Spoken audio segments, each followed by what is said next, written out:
Well, for many, Thanksgiving is a gathering time where family stories are retold year after year after year until they become immortalized, part of the fabric of our family, ingrained in us. They shape our interactions with one another, and they even shape our interactions with those outside our families. They shape our judgments and our preconceptions, our life choices, our politics, everything. Of course, sometimes, years into retelling these stories, we realize some of them were lies, whether intentional or not. The aunt your parents always told you hated children turns out to have had a series of miscarriages while you were growing up. And spending holidays with your parents and their abundance of children was very painful for her each year. The absent cousin of whom everyone speaks poorly for never showing up at all the family gatherings turns out to have witnessed in horror his family verbally abuse his Asian girlfriend when he brought her home years ago. The larger-than-life grandfather, whose heroes' tales reverberate through an admiring family, turns out to have borrowed or stolen those war stories from others to mask the stories he didn't want to tell to his family. How in a moment of cowardice and fear he had abandoned his best friend on the battlefield. Or how a shot he fired had killed a little boy in war. What we tell and what we rewrite and what we omit from these stories says a lot about us. But more than that, it shapes our relationships for generations. This Thanksgiving, what some say should more properly be named a national day of mourning, I couldn't help but think about the stories and the lies that we have perpetuated as a country. Comedian John Oliver puts it really well. He says, every generation has had its ugly reaction to refugees, whether they are Irish, the Vietnamese, the Cubans, or the Haitians, and those fears have been broadly unfounded. In fact, he says, there was only one time in American history when the fear of refugees wiping everyone out did actually come true, and we all sat around a table celebrating it on Thursday. But you know, that's not the story that was told in my kindergarten classroom when we donned those Native American headdresses and those pilgrim bonnets. Even in high school, that story barely made its way into the pages of our textbooks. Last Monday, Jean and Bill Cooley and I attended a Confronting Our Racism training down at Eckerd College. It was put on by the Presbytery of Tampa Bay. And one of the speakers, an African-American Presbyterian minister, emphasized to us that the first step to confronting our racism was naming the lie that we have been fed, a lie so potent that it has just become absolutely a part of us. That lie that some of us, based solely on nothing but our skin color, are superior, and others of us inferior. That some of us should be revered and others feared, that some are capable and others not. He said, before we do anything else, we need to unite together in a common anger that we have been duped. We have been lied to. We have been intentionally blinded and misled so that injustices could run rampant unhindered. Racism, he said, as we know it in our modern day, did not develop into this form until the 16th century, when slave traders had to justify what they were doing. We have been fed all sorts of lies, not just about race. Think about Black Friday. What is it, really, what is it that gets us to give up our precious family time? Compared to workers in other developed countries, U.S. workers get relatively little holiday time and vacation time. And yet millions of us, waste one of those few precious days elbowing our way to the front of the store and acting like that flock of seagulls from Finding Nemo.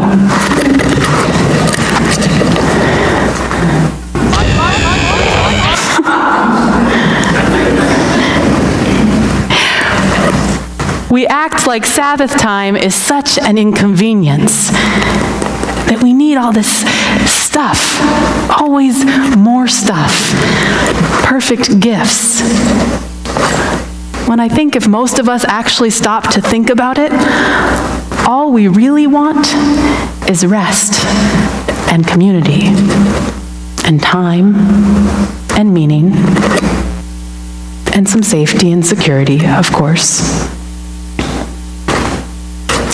We have been fed this steady diet of lies and myths and stories by those who are seeking to profit from us. Lies like that stuff is what's going to make us happy, that we need to keep running on this constant hamster wheel of consumption. You know the list. It goes on and on and on. Well, today I hope you get angry about those lies. Get angry that you have been duped, that you have been conned out of your sacred humanity.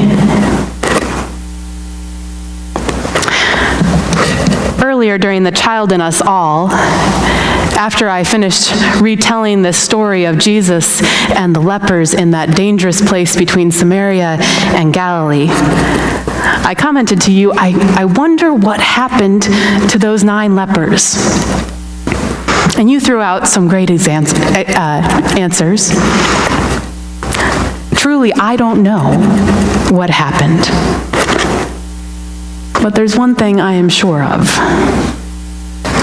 I am sure that the stories told about their history, about Jews, about Samaritans, about lepers, even about Jesus himself, contributed to their response that day.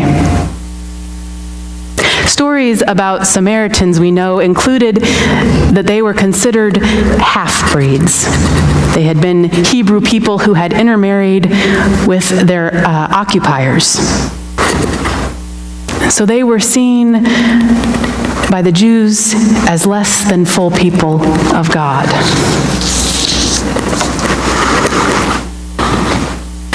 So what did happen to those 9 lepers?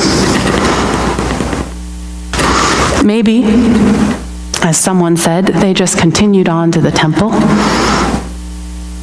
Maybe they ran home, missing their families and their friends so much. Do you think they even realized that it was Jesus who had healed them? He did it in such a passive way, didn't he? Did they think that they were to blame for their illness, as so many had told them? And therefore, when they were healed, that it must have been their positive behavior that had brought about the change, that they deserved it, earned it. Or after being held for so long at arm's length and told to get lost, get back, stay away.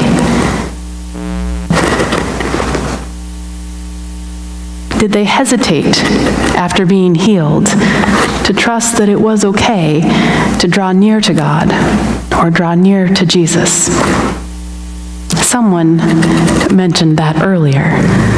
Maybe even though they were healed, they still couldn't get out of that shame that they had internalized about being lepers. Or perhaps, now that they were healed, that they were no longer united by that common bond of being rejected people, suddenly all those stories about the hierarchy between them, some being superior and others being inferior, that hierarchy between Jews and Samaritans, maybe that suddenly mattered to them once more. And the Galileans hightailed it out of that between place so that they could get back to a high place where they could look down on others.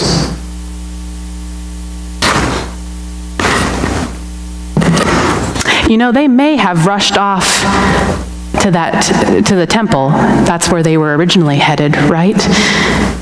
Noel mentioned that. Maybe they rushed off to the temple.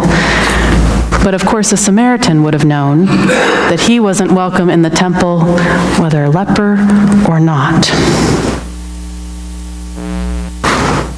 Maybe they hadn't realized that God wasn't just present in their temple, but that God had met them there on that road.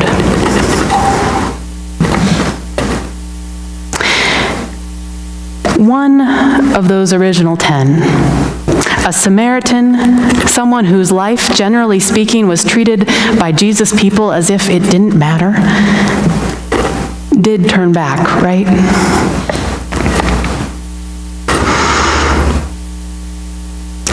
He knew he wouldn't be welcome in that temple in Samaritan skin, and the way home was to go back through the dangerous place. We don't know why he turned around, but for whatever reason, he dares to confront his fears. He dares to head back down into that dangerous road, and he dares to come close to Jesus, close to God, in his own way and his own place. The God that Jesus' people told him he didn't have access to or favor with because he was a Samaritan. And he dared to confront that lie and just tear it to shreds.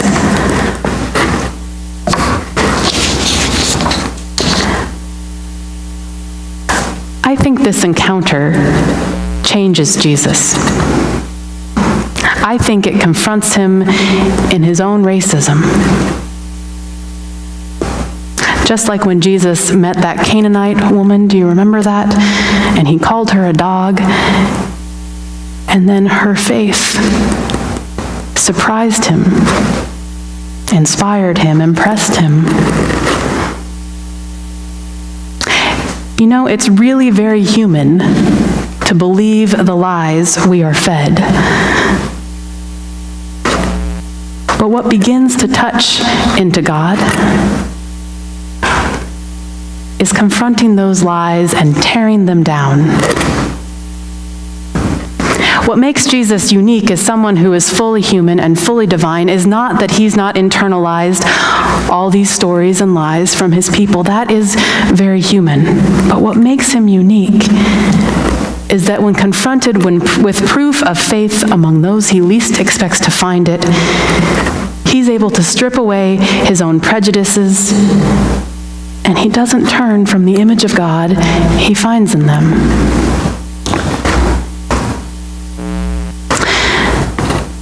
This story, like our passage from Deuteronomy, is about thankfulness. And thankfulness, it seems, always begins with honestly remembering. Remembering with no sugarcoating, no lies, no masking. Remembering where you came from and how you got here. who gave to you and healed you and liberated you, who provided for you and privileged you, so that yes, combined with your hard work, or maybe even your mistakes, you can be standing right where you are today. And then gratitude asks us to respond to that truth that we've laid bare. Respond in whatever way is appropriate. I imagine that their occupier, Rome, had continued to fuel the fire of these stories that Galileans and Samaritans told about one another that made them hate each other, judge each other, fear each other.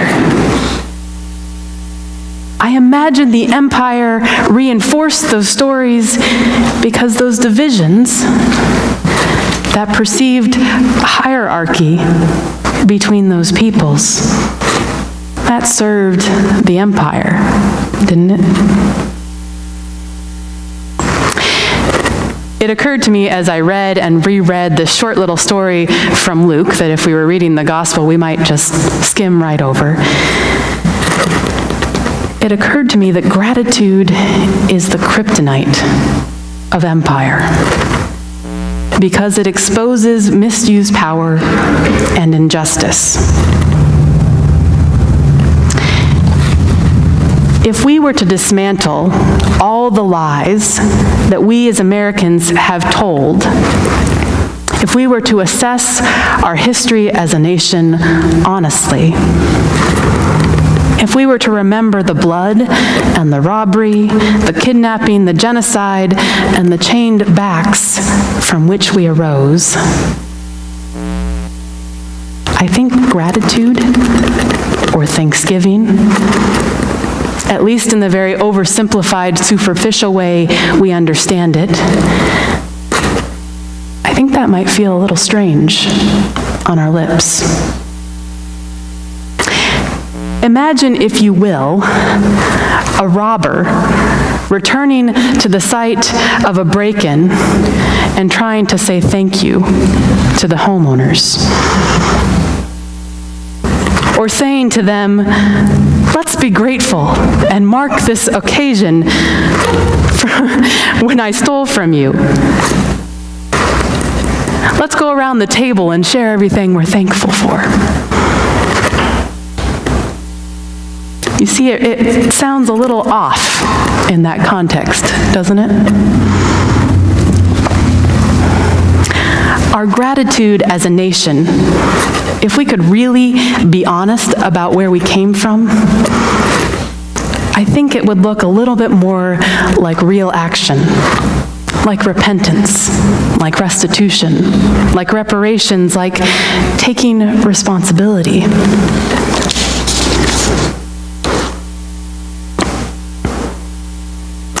I wonder what confronting the lies and the myths and the stories in your family and tearing them apart, stripping them down until the truth is laid bare.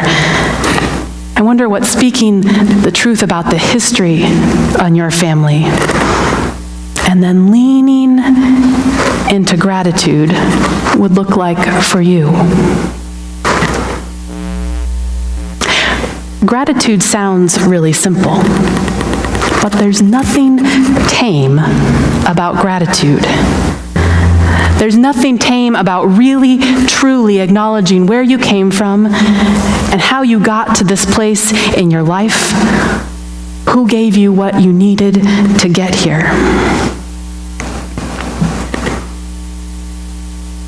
Sometimes gratitude demands an honesty and a humility from us that is absolutely brutal. Sometimes gratitude requires absolutely smashing apart what feels like the foundations of our life, those stories and those lies that have become a part of us, until we finally sledgehammer our way down to God and down to the image of God in our neighbor and in ourselves. Sometimes gratitude sends us right back down that road of danger from which we just emerged, telling us you're not done yet. The hard work has only just begun. Gratitude is what transpires when we choose not to treat our encounters with life's gifts as a hit and run, but take responsibility for what we have received. And yes, responsibility sometimes, even for what we or what our people or our ancestors have taken and stolen unjustly. As the poignant words of Carol Penner reminded us during our prayer of invocation this morning, what if thankfulness has nothing to do with lists? What if thankfulness is more like that difference between night and day, the difference between being shut in and free, the difference between holding on and reaching out? What if thankfulness is not something to be grasped, not something that can be simply said, not something at all? What if thankfulness is transformation? A Copernican revolution of the heart, a recentering of ourselves to God's Son. A blossoming from bud to flower, all the way to ripe red apple. A movement from life to death and beyond to resurrection. What if Thanksgiving is Christmas, Good Friday, and Easter, all rolled into one? God be with us as we continue to wonder on that, and may it transform our hearts. Amen.